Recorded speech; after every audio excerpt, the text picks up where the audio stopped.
Daily எபிசோட்ஸை miss பண்ணாம பார்க்கணுன்னா நம்ம சேனலை சப்ஸ்கிரைப் பண்ணிக்கோங்க. அண்ட் கூட இருக்க பெல் பட்டனையும் ப்ரெஸ் பண்ணிக்கோங்க. அப்பதான் நாங்க போடுற வீடியோஸ் எல்லாம் உங்களுக்கு நோட்டிஃபிகேஷன்ல வரும். எபிசோட் 83. அனன்யாவும் ருத்ரனும் தங்களின் காதலின் இலக்கை அடைந்து தங்கள் வாழ்க்கையில் மிகவும் மகிழ்ச்சியாக இருந்தனர். இப்போது அவர்கள் இருவர் வாழ்க்கையிலும் ஒருவருக்கொருவர் அன்பு மட்டுமே இருந்தது. அனன்யாவின் முகப்பொலிவை பார்த்ததுமே ருத்ரன் அவளை முழு மனதுடன் ஏற்றுக்கொண்டான் என்று குடும்பத்தார் அனைவரும் புரிந்து கொண்டனர்.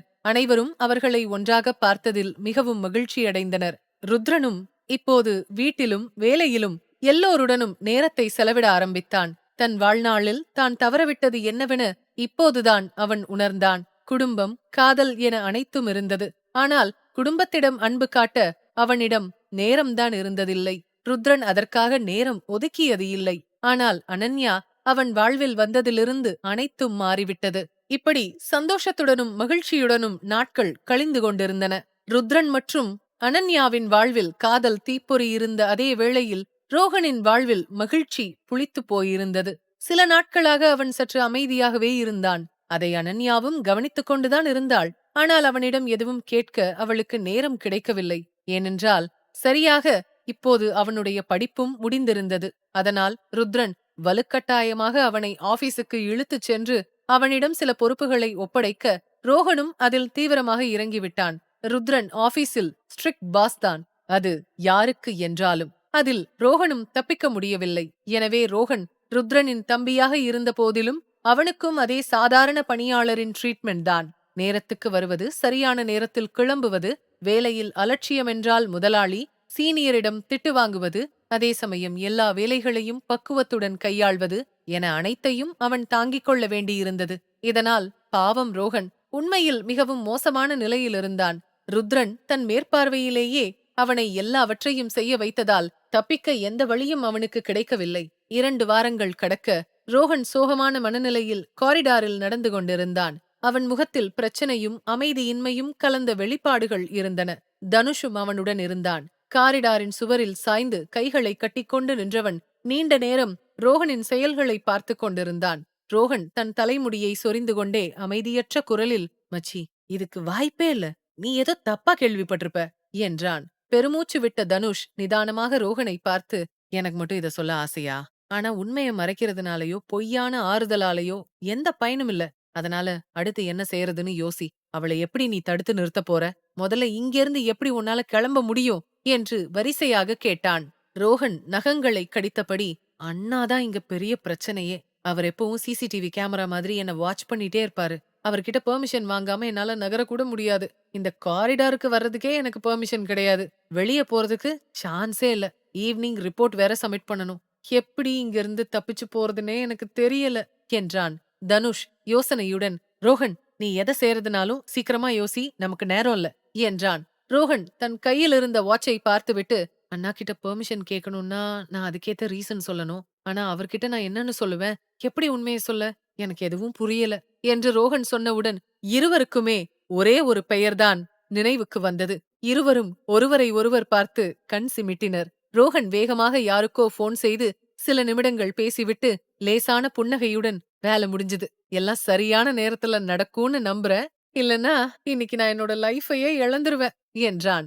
ஆறுதலாக ரோஹன் தோளில் கை வைத்த தனுஷ், கவலைப்படாத மச்சி, உன் நல்ல மனசுக்கு நீ நிச்சயம் தோக்க மாட்ட என்றான். அவன் சொல்வதை கேட்ட ரோஹன் லேசாக தலையை ஆட்டினான். பிறகு தனுஷும் ரோஹனும் யாருக்காகவோ ஆவலுடன் காத்திருக்க ஆரம்பித்தனர். ரோஹன் தனது போனை மீண்டும் மீண்டும் சரிபார்த்து டைப் செய்து மெசேஜில் யாரிடமோ உதவி கேட்டுக் கொண்டிருந்தான். அவர்களிடம் பேசவும் முயற்சித்தான். ஆனால் மறுபுறம் இருப்பவரோ ரோஹனுக்கு எந்த பதிலும் தரவில்லை. சுமார் அரை மணி நேரம் படபடப்புடன் கழிய ருத்ரன் ஆபீஸிற்கு வெளியே ஒரு கார் வந்து நின்றது. அதிலிருந்து வெளியே வந்த பாடிகார்ட்ஸ் பின் கதவை திறக்க அனன்யா தன் சேலையை சரி செய்தபடி காரிலிருந்து வெளியே வந்தாள். எந்த மேக்கப்பும் இல்லாத அனன்யாவின் தோற்றம் எளிமையாகவும் நேர்த்தியாகவும் கம்பீரமாகவும் இருந்தது. அந்த எளிய தோற்றத்திலும் மிகவும் அழகாகவும் இருந்தாள். அனன்யா காரிலிருந்து இறங்கியவுடன் முதலில் கண்ணில் பட்டது ஆர் குரூப்ஸ் அண்ட் இண்டஸ்ட்ரீஸ் பெரிய போர்டுதான். இதை பார்த்த அனன்யா ஒரு கணம் பதட்டத்துடன் பெருமையையும் பெற்றாள். அது ஒரு 20 மாடி கட்டிடம். அதன் அழகை வியப்புடன் பார்த்த அனன்யா இத்தனை மாதங்களுக்குப் பிறகு இன்றுதான் ருத்ரனின் ஆபீஸிற்கு வந்திருந்தாள். அனன்யாவின் வித்தியாசமான தனி அழகு சுற்றி நின்றவர்களை மீண்டும் திரும்பி பார்க்க வைத்தது. மேலும் அனைவரும் அவளைப் பற்றி தெரிந்து கொள்ள ஆர்வமாக இருந்தனர். அனன்யாவும் எல்லோரையும் சுற்றி பார்த்து கொண்டிருக்க ஜெகன் உடனே அனன்யாவின் முன் வந்து அவளை வரவேற்றான். ருத்ரனின் குடும்பத்தை தவிர வேறு யாருக்கும் வணங்காத ஜெகன் இந்த பெண்ணிடம் நடந்து கொள்வதை பார்த்ததும் இந்த பெண்தான் தங்கள் முதலாளியின் மனம் கவர்ந்த பெண் என அனைவருக்கும் புரிந்து போனது. அனன்யா தலையை அசைக்க ஜெகன் மரியாதையுடன் அவளை ருத்ரனின் அறைக்கு அழைத்துச் செல்வதை அனைவரும் ஆச்சரியத்துடன் பார்த்து கொண்டிருந்தனர். ருத்ரனின் தனி அறைக்குள் நுழைந்த அனன்யாவின் கண்களில் முதலில் விழுந்தது எதிரே நாற்காலியில் அமர்ந்து வேலை செய்து கொண்டிருக்கும் ருத்ரன் தான். ருத்ரன் கோட் எதுவும் அணியவில்லை. சட்டையின் கைகளும் லேசாக மடிந்திருந்தன. லேப்டாப்பில் வேலை செய்வதில் தீவிரமாக இருந்தான். அவனது நெற்றியில் சிதறிக் கிடந்த லேசான முடிகள் அவனை மேலும் கவர்ச்சியாக காட்டியது. ருத்ரனை இப்படி பார்த்ததும் அனன்யா அவனுக்குள் தொலைந்து போனாள். மனதிற்குள் ஒரு நீண்ட பெருமூச்சை வெளியிட்டாள். ஐயோ புருஷா, இவ்ளோ அழகா இருக்கியே! உன்னை ஒவ்வொரு தடவை பார்க்கும்போதும் உன் அழகு கூடிட்டே போனா நான் பாவம் இல்லையா? என் மனச என்னால கட்டுப்படுத்த முடியுமா? நான் அவரை கவுக்கலான்னு வந்தா அவர் என்ன கவுத்துட்டாரு என்று தனக்குள் நினைத்த அனன்யா அவனை சைட்டடித்தபடி அவனை நெருங்கினாள். ஆனால் வேலையில் பிஸியாக இருந்த ருத்ரன் அனன்யா கேபினுக்குள் வந்ததை கவனிக்கவில்லை. எதிரிலிருந்த நாற்காலியில் அமர்ந்தவள் அவனை ரசித்தபடி அமர்ந்து விட்டாள். 5 நிமிடங்களுக்குப் பிறகு வேலையில் மூழ்கியிருந்த ருத்ரன் தனது கடுமையான குரலில், உதய், லாஸ்ட் வீக்கோட 3rd ப்ராடக்ட் சேல்ஸ் ரிப்போர்ட் கொடு என்றான்.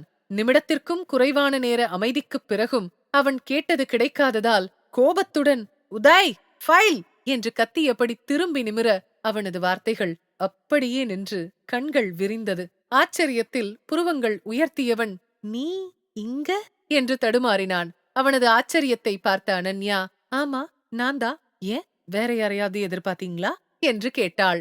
அனன்யாவை ஒரு பார்வை பார்த்தவன் அவளை இழுத்து தன் மடியில் உட்கார வைத்தவன் குறும்பாக, இல்லையே, அதெப்படி உன்னை தவிர வேறு யாரு என் கூட இவ்ளோ நெருக்கமா இருப்பாங்கன்னு நான் எதிர்பார்க்க முடியும் என்ற ருத்ரன், சரி என்ன இன்னைக்கு திடீர்னு ஆபீஸுக்கு? ஒருவேளை காலையில முடியாத வேலைய முடிச்சுக்க இங்க வந்தியா என்றபடி அவளை இழுத்தவன் அனன்யாவின் உதடுகளைத் தொட அவள் அவன் மார்பில் கை வைத்து அவனை தன்னிடமிருந்து விலக்கி விட்டாள். அப்படியெல்லாம் ஒன்னும் இல்ல. சரி, நாம என்ன பெட்ரூம்லயா இருக்கோம்? நாம ஆபீஸ்ல இருக்கோம். நினைப்பு இருக்கா இல்லையா? அதனால உங்களை கொஞ்சம் கட்டுப்படுத்திக்கோங்க. நான் உங்களுக்கு லஞ்ச் கொண்டு வந்தேன். நாம 2 பேரும் ஒன்னா சாப்பிடலான்னு என்றாள். ருத்ரன் உடனே முகம் சுளித்தான். ஆனால் உடனே அவளை வம்பிழுப்பது போல அவள் உதடுகளை தன் கட்டை விரலால் லேசாகத் தடவி, சரி, லஞ்சுக்கு அப்புறம் எனக்கு ஸ்வீட் சாப்பிட ரொம்ப பிடிக்கும். சோ உன்கிட்ட என்ன ஸ்வீட் இருக்கு என்று கேட்டான். அனன்யா அவனது வார்த்தைகளை நன்றாக புரிந்து கொண்டாள். அதனால் சிறிது நேரம் அவனை பார்த்தவள் பிறகு எதையோ யோசித்துவிட்டு அன்புடன் அவனது மார்பில் விரலை வைத்து ஆழமான குரலில், உங்களுக்கு என்ன வேணும் என்று கேட்டாள். ருத்ரன் ஆச்சரியமாக பார்த்தான்.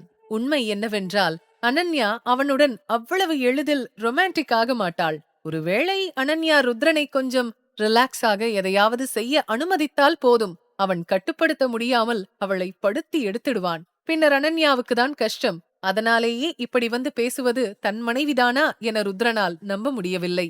அனன்யா மெல்ல ருத்ரனின் கன்னங்களை தொட்டவள் அவனது உதடுகளை வருட ருத்ரனும் அனன்யாவின் சீண்டல்களில் மயங்க ஆரம்பித்தான். இதைக் கண்ட அனன்யா மெல்லிய குரலில், சரி, எனக்கு ஒரு ஹெல்ப் வேணும் என்றாள். கண்களை மூடிய மயக்கத்திலிருந்த ருத்ரன் என்றவுடன் அனன்யாவும் அதே போல, ரோஹனுக்கு இன்னைக்கு ஒரு நாள் மட்டும் லீவ் கொடுங்களேன் என்றாள். ருத்ரன் அதிர்ச்சியுடன் கண்களை திறந்து அனன்யாவை பார்த்தான். அனன்யா அவனை மிகவும் காதலோடு பார்த்து கொண்டிருந்தாள். தன் புருவங்களை சுருக்கி யோசித்த ருத்ரன் திடீரென அனன்யாவின் கையை பிடித்து அவளை உற்று பார்த்தபடி, ஓ, அப்ப இங்க வந்திருக்கிறது ஏன் பொண்டாட்டி இல்ல, ரோஹனோட அண்ணிதான் இங்க வந்திருக்கா என்றான். உடனே அனன்யா அப்பாவியாக, ஐயோ அப்படி இல்ல, நான் என் புருஷனோட லஞ்ச் சாப்பிடலான்னு தான் வந்தேன். அப்போ வழியில அவனை பார்த்தேன். அவனுக்கு ஏதோ அவசரமா ஒரு நாள் லீவ் வேணும்னு சொன்னா, அத நான் உங்ககிட்ட சொன்னேன். பாவமா இருந்துச்சு.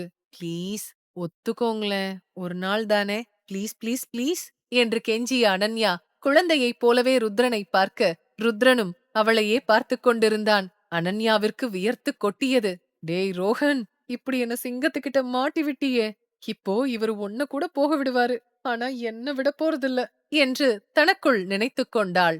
ஆபீஸில் திடீரென அனன்யாவை கண்ட ருத்ரன் ஆச்சரியப்பட்டான். தன்மேல் உள்ள காதலால் தான் என அவன் நினைத்து மகிழ்ந்த நேரம் அவள் வந்த காரணத்தை அறிந்ததும் அவன் அனன்யாவை மிகவும் கோபமாக பார்த்தான். ஆனால் இதனால் அனன்யா மனம் படபடப்பதையும் அதை தனக்குள்ளேயே மறைத்து அடக்கிக் கொள்வதையும் ருத்ரன் அறிந்து கொண்டான். ஆனால் இதை அறியாத அனன்யா லேசான வேண்டுகோள் தொனியில், ப்ளீஸ் எனக்காக பெர்மிஷன் கொடுங்க ப்ளீஸ் என்றாள். ருத்ரன் ஒரு கணம் அவளை நிதானமாக பார்த்தான். அனன்யாவின் அழகிய முகத்தை பார்த்தவனால் அதற்கு மேல் அவள் மீது கோபம் கொள்ள முடியவில்லை. மாறாக அவன் மனது காதலால் நிரம்பி இருந்தது. ஆனால் தன் உணர்வுகளை வெளிப்படுத்தாமல் தன் புருவங்களை உயர்த்தி உதடுகளை பிதுக்கினான். பின் யோசிப்பது போன்ற பாவனையில், அதுக்கு ஈடா எனக்கு என்ன கிடைக்கும் என்று கேட்டான். அனன்யா ஒரு கணம் தயக்கத்துடன் அவனை பார்த்தாள். சிறிது நேரம் யோசித்தவள் அவனை கழுத்தோடு அணைத்துக் கொண்டு, எல்லாமே உங்களோடதுதான், நீங்க எதை வேணும்னாலும் எடுத்துக்கலாம்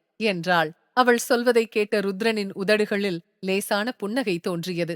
உடனே அனன்யாவை பார்த்தபடி சேரை சற்று நகர்த்தியவன் அங்கு வைக்கப்பட்டிருந்த இன்டர்காமின் பட்டனை அழுத்தி தன் கட்டளையிடும் குரலில், இன்னைக்கு ரோஹனுக்கு லீவ் கொடுத்துருங்க என்றான். மறுபுறம் ஓகே பாஸ் என்ற குரல் கேட்க ருத்ரன் இன்டர்காமை அணைத்துவிட்டு அனன்யாவின் இடுப்பைச் சுற்றி கை போட்டு அவளை தன்னருகில் இழுத்து, ஓகே பொண்டாட்டி, நீ கேட்டது கிடைச்சிருச்சு, இப்போ எனக்கென்ன என்று கேட்டு அவளை பார்த்து மென்மையாகச் சிரித்தான். அனன்யா பெருமூச்சு விட்டு, இனி இவர் என்ன விட போறதில்ல, ரோஹன் உன்னாலதான் என்று மனதிற்குள் புலம்ப ருத்ரன் அனன்யாவை பார்த்து, ஓய் என்ன சிலையாகிட்டியா, இப்ப நீ உன் வார்த்தையை வாபஸ் வாங்க முடியாது என்றான். அனன்யா திகைப்புடன், இல்ல நான் ஏன் வாபஸ் வாங்க போறேன் என்றாள். அவள் பதறுவதை கண்ட ருத்ரன், அப்படின்னா ரெடியா என்று சிரித்தபடி கேட்டான். அனன்யா என்றபடி தலையசைத்து ருத்ரனின் மடியிலிருந்து இறங்கப் போக ருத்ரன் அவளை கைகளில் தூக்கிக் கொண்டான். அனன்யா அவசரமாக, என்ன செய்றீங்க, என்ன கீழே இறக்கி விடுங்க என்று சினுங்கினாள். ஏன் நான் என் பொண்டாட்டிய தூக்க கூடாதா என்றவன் அவளை தூக்கச் செல்ல அவனை தடுத்த அனன்யா சற்று தயக்கத்துடன், ஆனா நம்ம ஆபீஸ்ல இருக்கோம், எல்லாரும் என்ன நினைப்பாங்க, நீங்க என்ன கீழே விடுங்க ப்ளீஸ் என்றாள். அலட்சியமாக முன்னோக்கி நடந்த ருத்ரன், யார் என்ன நினைக்கிறாங்கன்னு எனக்கு முக்கியம் இல்ல, நீ என்ன நினைக்கிறன்றதுதான் எனக்கு முக்கியம், எல்லாத்துக்கும் மேல நான் ஏன் பொண்டாட்டிய தூக்குறேன், அதுக்கும் அவங்களுக்கும் என்ன சம்பந்தம் என்றவன், ஏய் பொண்டாட்டி, நான் ஒன்னும் உன் லவ்வர் இல்லம்மா, புருஷன், என்னமோ சீக்கிரட்டா பார்க்க வந்த மாதிரி பயப்படுற என்று கேலி செய்தவன் எதையும் பொருட்படுத்தாமல் கேபினை விட்டு வெளியேறினான். அடுத்த கணம் ஆபீஸ் முழுவதும் சலசலப்பு. தங்கள் பாஸ் ஒரு பெண்ணை தூக்கிக் கொண்டு செல்வதைக் கண்டு அனைவரும் ஆச்சரியப்பட்டனர். இன்று வரை தங்களது பாஸை எந்த ஒரு பெண்ணுடனும் அவர்கள் பார்த்ததில்லை, அல்லது எந்த பெண்ணையும் அவரைச் சுற்றி அலைய அனுமதித்ததில்லை. ஏன் வேலையைத் தவிர யாரிடமும் நேரடியாக பேசியது கூட இல்லை. இதனால் ஆபீஸ் முழுக்க கிசுகிசுக்கள் பரவ உதய் அவர்களின் குழப்பத்தை, தவறான எண்ணங்களை பார்த்து அனன்யாவின் உண்மையான அடையாளத்தை அவர்களிடம் கூறினான். அனன்யா தனது பாஸின் காதல் மனைவி என்பதை அறிந்தவுடன் அனைவரும் ஆச்சரியப்பட்டனர். தங்கள் பாஸ் தன் ஒய்ஃபிடம் இவ்வளவு காதலை காட்டுவார் என்று யாரும் நினைக்கவில்லை. அனன்யாவை பார்த்த பிறகுதான் தங்கள் பாஸை அடக்கவும் ஒரு பெண் உண்டு என்பதை அவர்கள் புரிந்து கொண்டனர். சிலர் மகிழ்ச்சியாக இருந்தனர், சில பெண்கள் புலம்பினர், சிலர் அனன்யாவின் அதிர்ஷ்டத்தைக் கண்டு பொறாமைப்பட்டனர். எல்லோருக்கும் ருத்ரனைப் போல கணவன் வேண்டும் என்ற ஆசை இருந்தது. ஆனால் அனன்யாவிடம் மட்டுமே அதிர்ஷ்டம் இருந்தது. இதை பார்த்த அனைவரும் தங்கள் தலைவிதிக்காக நொந்து போயினர். ருத்ரன் இதையெல்லாம் கண்டுகொள்ளாமல் அனன்யாவை தன் கைகளில் தூக்கிக் கொண்டு தன் காருக்குச் சென்று அவளை உட்கார வைத்துவிட்டு அவனே டிரைவரின் இருக்கையில் அமர்ந்து சீட் பெல்ட்டை போட்டுக்கொண்டு அதிவேகமாக காரை ஓட்டினான். அனன்யா கவலை தோய்ந்த முகத்துடன், அத்தனை பேர் முன்னாடி இப்படி என்ன தூக்கிட்டு வர்றது நல்லாவா இருக்கு, நானே வந்திருக்க மாட்டேனா என்றாள். காரை ஓட்டியபடி அவளை பார்த்த ருத்ரன் அவள் கையை ஒரு கையால் பிடித்து காதலுடன், ஏன்னா நான் உன்னை அவ்ளோ லவ் பண்றேன் பொண்டாட்டி, உன்னை தூக்குறது எனக்கு ரொம்ப பிடிக்கும், அதுவும் நீ பூ மாதிரி இருக்கியா, உன்னை தூக்குறது அவ்ளோ கஷ்டமா என்ன என்றான். ருத்ரன் தன் எடையை இப்படி கேலி செய்வதை பார்த்த அனன்யா முகம் சுளித்தாள். அவள் சுளித்த உதடுகளில் ருத்ரனின் மனம் கொள்ளை போனது. எபிசோட் 84. ருத்ரன் தன் எடையை பற்றி கேலி பேசியதை கேட்டு அனன்யா அழகாக முகம் சுளிப்பதைக் கண்டவன் ஒரு கையால் ஸ்டேரிங்கை பிடித்துக்கொண்டு பெருமூச்சு விட்டபடி, ஏ பொண்டாட்டி, இப்படியெல்லாம் அழகா உன்னோட முகத்தை சுளிக்காத, அப்புறம் நாம லஞ்ச் கூட போக முடியாத அளவுக்கு நான் டிஸ்டர்ப் ஆயிடுவேன் என்றான். அவன் சொன்னதை கேட்டதும் வெட்கம் தாழாமல் தன் முகத்தை வேறு பக்கம் திருப்பிச் சிரித்தாள் அனன்யா. சில நேரங்களில் ருத்ரனின் பேச்சு அவனுடைய ஆளுமையுடன் பொருந்தவில்லை என்றாலும் அவனுடைய அன்பான அக்கறையான பேச்சை அவள் மிகவும் விரும்பினாள் என்றே சொல்ல வேண்டும். சில நொடிகளுக்குப் பிறகு ருத்ரனின் தோளில் மெதுவாக தலை சாய்த்த அனன்யா மெதுவாக அவன் காதில் கிசுகிசுப்பான குரலில் ஐ லவ் யூ என்றாள். அனன்யாவின் காதல் வார்த்தைகள் ருத்ரனின் இதயத்தை தடுமாறச் செய்ய ஒரு கையால் அவளை தனக்கு நெருக்கமாக அணைத்து அவள் நெற்றியில் முத்தமிட்டான். ருத்ரன் முத்தமிட்ட தருணத்தை கண்களை மூடி அனுபவித்தவளின் உதட்டில் மென்மையான புன்னகை துளிர்த்தது. இருவருமே இந்த அழகிய தருணத்தை ஒருவருக்கொருவர் மகிழ்ச்சியாக அனுபவித்தவர்கள். பிறகு ஒரு ஹோட்டலுக்குச் சென்று தங்களின் மதிய உணவை முடித்தனர். மதிய உணவிற்கு பிறகு ருத்ரனுக்கு ஆபீஸ் போக மனமே இல்லை. இந்த அழகிய தருணத்தை அனன்யாவுடன் அனுபவிக்க விரும்பினான். அதனால் ஹோட்டலிலிருந்து அப்படியே அனன்யாவை ஷாப்பிங் மாலுக்கு அழைத்துச் சென்றான். அனன்யாவுக்கு ஷாப்பிங் செய்வதில் அவ்வளவு விருப்பமில்லை என்றாலும் அவளுமே இந்த அழகிய தருணத்தை அனுபவிக்க விரும்பினாள். ஷாப்பிங் மாலுக்கு அனன்யாவை அழைத்து வந்த ருத்ரன் தனது விருப்பப்படி அவளுக்கு உடைகள், நகைகள், ஹை ஹீல்ஸ் மற்றும் ஹேண்ட்பேக் என ஒன்று விடாமல் அனைத்தையும் வாங்கிக் கொடுத்தான். அனன்யாவும் தன் அன்பான கணவன் விருப்பத்துடன் வாங்கிக் கொடுத்ததை மகிழ்ச்சியுடன் ஏற்றுக்கொண்டாள். இன்று அனன்யா மிகவும் சந்தோஷமாக இருந்தாள். அவள் முகத்திலிருந்த மகிழ்ச்சியைக் கண்ட ருத்ரனும் மகிழ்ச்சியடைந்தான். மதியம் இரவாகிப் போனதை கூட உணராத அளவுக்கு இருவரும் தங்கள் காதலில் மூழ்கியிருந்தனர். வெகுநேரம் ஷாப்பிங் செய்ததில் களைத்துப் போயிருந்த அனன்யா காரில் அமர்ந்த உடனே ருத்ரனின் தோளில் சாய்ந்து இளைப்பாறினாள். மறுபுறம் இரவு வீடு திரும்பிய ரோகனின் முகபாவமே அவனுக்கு இன்று மிகவும் மோசமான நாள் என்பதை காட்டியது. அந்த அளவிற்கு அவனுடைய முகத்தில் சோகத்தின் சுவடு இருந்தது. யாரிடமும் எதுவும் பேசாமல் அமைதியாக தன் ரூமிற்கு திரும்பிய ரோகன் கோபமாக தன் ஜாக்கெட்டை எறிந்துவிட்டு கட்டிலின் ஓரத்தில் நெற்றியில் கை வைத்தபடி அமர்ந்தான். சிறிது நேரம் கழித்து கையில் காஃபியுடன் உள்ளே வந்த தனுஷ் ரோகன் அமர்ந்திருந்த நிலையைக் கண்டு பெருமூச்சு விட்டபடி அவன் பக்கத்தில் அமர்ந்து காஃபியை ரோகன் முன்னால் நீட்டி, ஏய் மச்சி, எதுக்காக இவ்ளோ சின்ன விஷயத்துக்கு இப்படி அப்செட் ஆகுற? அவ எவ்வளவு தூரம் போனா என்ன? நீ நினைச்சா உன்னாலையும் அங்கு போக முடியும் என்று நம்பிக்கை கொடுத்தபடி பேசினான். தனுஷ் சொன்னதை கேட்ட ரோகன் தன் நெற்றியிலிருந்து கையை எடுத்து தனுஷை பார்த்து சோகமான குரலில், என்ன உரிமையில அவளை தேடி போக முடியும்னு சொல்லு? அவளுக்கு என்ன பிடிக்கவே இல்ல. அவளோட இருக்க நான் என்னெல்லாம் செஞ்சேன்னு உனக்கே நல்லா தெரியும். ஆனா அவ என்னோட ஃபீலிங்ஸ கொஞ்சம் கூட புரிஞ்சுக்க தயாரா இல்ல. அவ என்னை விட்டுட்டு இங்க இருந்து போயிட்டா. என்ன வேணான்னு சொல்லி போனவள நான் ஃபாலோ பண்ணி போகணுமா என்று ஆதங்கத்துடன் கேட்டான். தனுஷ் உடனே, ஏய் மச்சி, அதனால என்ன? நீ ஏன் அவ்வளோ சீக்கிரம் விட்டு கொடுக்கணும் என்றான். உடனே ரோகன் பதட்டத்துடன் எழுந்து நின்று, அதுக்காக நான் என்ன பண்ண முடியும்? இப்ப நான் விட்டு கொடுக்காம என்ன பண்ண முடியும்னு சொல்லு. எங்களுக்கு நடுவுல எதுவும் இல்லாதப்போ எந்த உரிமையில நான் ட்ரை பண்ண முடியும்? அவளை கட்டாயப்படுத்தி என்னோட காதல சொல்லிட முடியும். ஆனா அதுக்காக அவ பதிலுக்கு என்ன நேசிப்பான்னு என்ன நிச்சயம்? என்னோட பிடிவாதத்துக்காக எவ்வளவு நாளைக்கு அவளை டார்ச்சர் பண்ண முடியும்? அவ போனதும் ஒரு வகையில நல்லதுதான். அட்லீஸ்ட் நான் அவளை இனிமே தொந்தரவு பண்ணாம இருப்பேன்ல என்று வருத்தத்துடன் கூறினான். இதை சொல்லும் போதே ரோகனின் தொண்டை அடைக்க கண்களிலிருந்து சில துளி கண்ணீர் வழிந்தது. ரோகனின் கலங்கிய முகத்தை பார்க்க தனுஷுக்கு பிடிக்கவில்லை. அதனால் வேகமாக அவன் தோள்களை தட்டி கொடுத்தவன், அவ போனது நல்லதுன்னு நீயும் நினைக்கிறன்னா ரொம்ப நல்லதுதான் மச்சி. அவ இல்லாம உன்னால வாழ முடியும்னா எனக்கும் சந்தோஷம்தான். அவளுக்கு பைத்தியம் பிடிச்சிருக்குன்னு நினைக்கிறேன். ஏன்னா அவளுக்கு நீ அவ மேல எந்த அளவுக்கு காதலோட இருக்கேன்னு நல்லா தெரியும். அவ மனசுலயும் நீதான் இருக்க. ஆனா ஏன் தன்னோட ஃபீலிங்ஸ அடக்கிட்டு இருந்தான்னு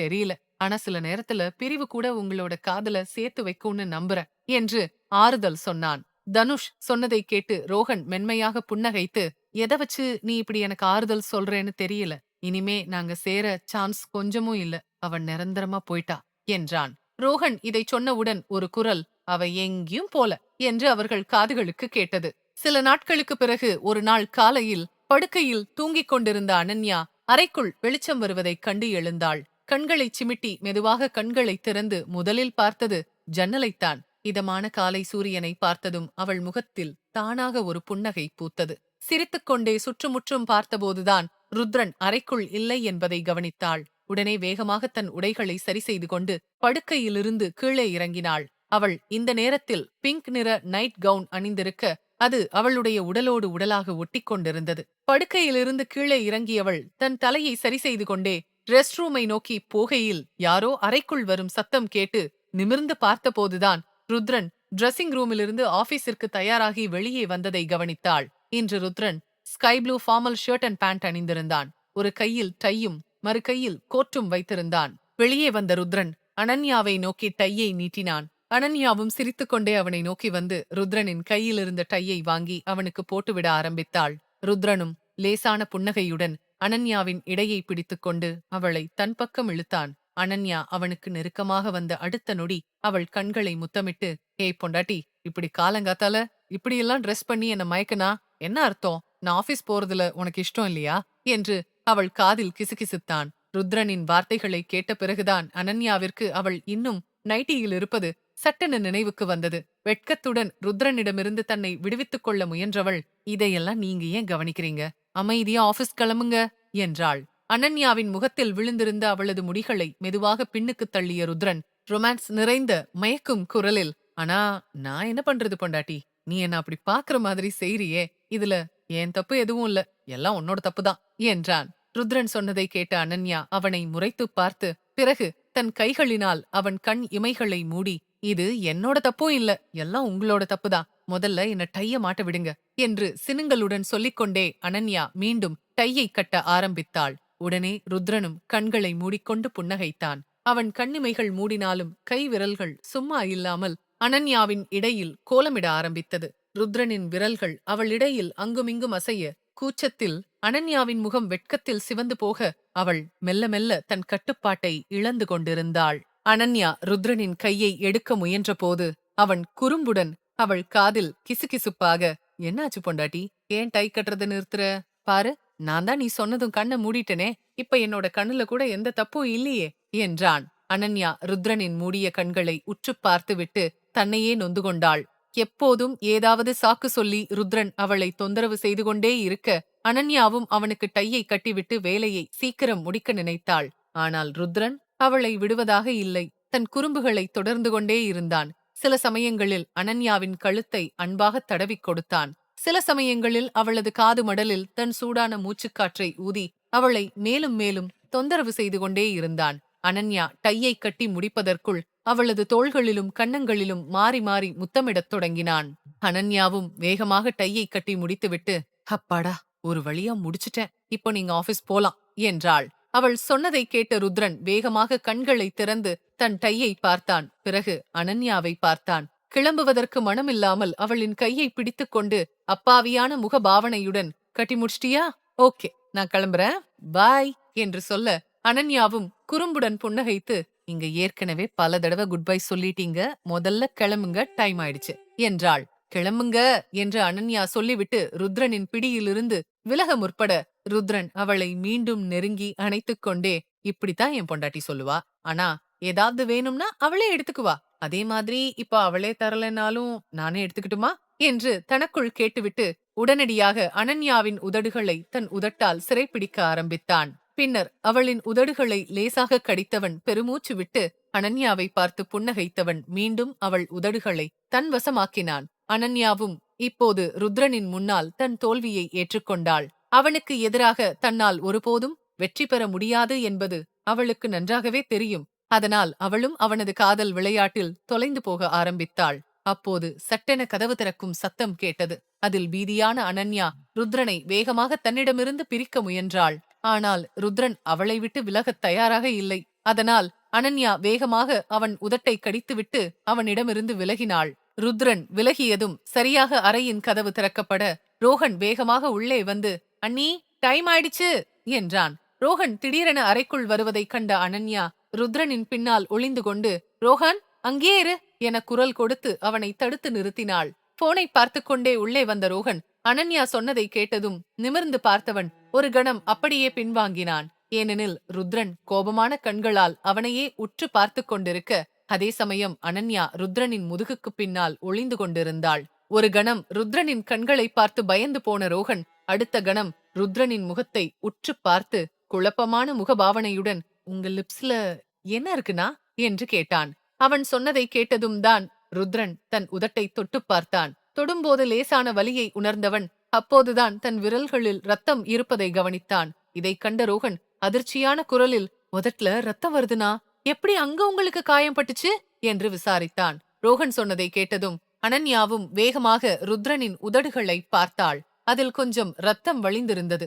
அதை பார்த்ததும் தான் அவனிடமிருந்து விலக முயற்சிக்கும் போது அவள் அவனை அழுத்தமாக கடித்ததை உணர்ந்தவளுக்கு குற்ற உணர்ச்சியாக இருந்தது. ருத்ரன் வேகமாக தன் பாக்கெட்டில் இருந்த கர்ச்சீஃபால் ரத்தத்தை சுத்தம் செய்துவிட்டு அனன்யாவை திரும்பி ஒரு பார்வை பார்த்தான். அவள் வெட்கத்தில் தலையை குனிய பிறகு ரோஹன் பக்கம் கோபமாக திரும்பியவன் கடுமையான குரலில், நீங்க என்ன செஞ்சிட்டு இருக்க ரோஹன் என்று கேட்டான். அவனுடைய குரலை கேட்டதும் தான் யோசித்த ரோஹன், ஓஹோ அதுவா, நான் ஒரு பிசினஸ் மீட்டிங்காக அண்ணிய கூட்டிட்டு போலான்னு வந்தேன் என்று சொல்லியவன் பிறகு அனன்யாவை பார்த்தபடி, அண்ணி நீங்க ஏன் அண்ணா பின்னாடி ஒளிஞ்சிட்டு இருக்கீங்க, வெளியே வாங்க, நாம சீக்கிரம் போனோம், உங்களுக்கு ஞாபகம் இருக்கா என்று கேட்டான். ரோஹன் முன்னோக்கி நகர்வதைக் கண்ட அனன்யா ருத்ரனின் சட்டையை பின்னாலிருந்து இறுக்கி பிடித்தபடி, அங்கேயே இரு ரோஹன், என் பக்கத்துல வராத என்றவள் பிறகு எதையோ யோசித்துவிட்டு அவசரமாக அவனிடம், சரி ஒரு காரியம் பண்ணு, கீழே இறங்கி எனக்காக வெயிட் பண்ணு, நான் ஒரு ஹாஃப் அன் ஹவர்ல வந்துடுறேன், நீ இப்ப போ என்றாள்.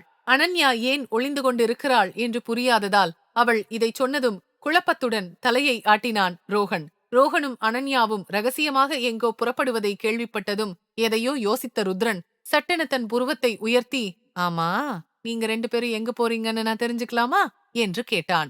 ருத்ரன் இதை கேட்டதும் அனன்யா மற்றும் ரோஹனின் முகமும் வெளிறிப் போனது. ரோஹனுக்கு என்ன பதில் சொல்வதென்றே தெரியவில்லை. பிறகு தடுமாற்றத்துடன், அது வந்தானா நானும் அண்ணியும் என்று தயங்கியவன் ருத்ரனின் பின்னால் இருந்த அனன்யாவை பார்த்தான். அவள் உடனே சொல்ல வேண்டாம் என்று தலையை அசைத்து அவனை பேசவிடாமல் தடுத்தாள். ருத்ரன் ரோஹனை சந்தேக கண்ணோடு பார்த்து கொண்டிருக்க அனன்யாவின் தலையசைப்பை புரிந்து கொண்ட ரோஹன் கொஞ்சம் சுதாரித்துக் கொண்டு, இந்த கேள்வியை நீங்க அன்னிக்கிட்டே கேட்டுக்கோங்க, நான் கிளம்புறேன் என்று சொல்லிவிட்டு ஒரே ஓட்டமாக அங்கிருந்து ஓடினான். அவன் இப்படி ஓடுவதைக் கண்டதும் தான் அனன்யா நிம்மதி பெருமூச்சு விட்டாள். ருத்ரன் உடனே அவள் பக்கம் திரும்பி அவளை கேள்வியாக பார்க்க ஆரம்பித்தான். ருத்ரனின் பார்வையில் பயந்து போன அனன்யா லேசாக தன் உதட்டை கடித்துக்கொண்டு எதையோ யோசிக்க ஆரம்பித்தவள் சட்டென அவனை பார்த்து வலுக்கட்டாயமாக சிரித்துக்கொண்டே, அதெல்லாம் ஒண்ணும் இல்ல, நீங்க ஆபீஸ் கிளம்புங்க என்று சொல்லிவிட்டு ரெஸ்ட் ரூமுக்குள் போக முற்பட்டாள். ஆனால் ருத்ரன் அவள் பாதையை தடுத்து நிறுத்தி சந்தேகமாக அனன்யாவை பார்த்து கொண்டே நின்றான். அவனின் இந்த பார்வையை கண்டதும் அனன்யா ஒரு கணம் திடுக்கிட்டு போனாள்.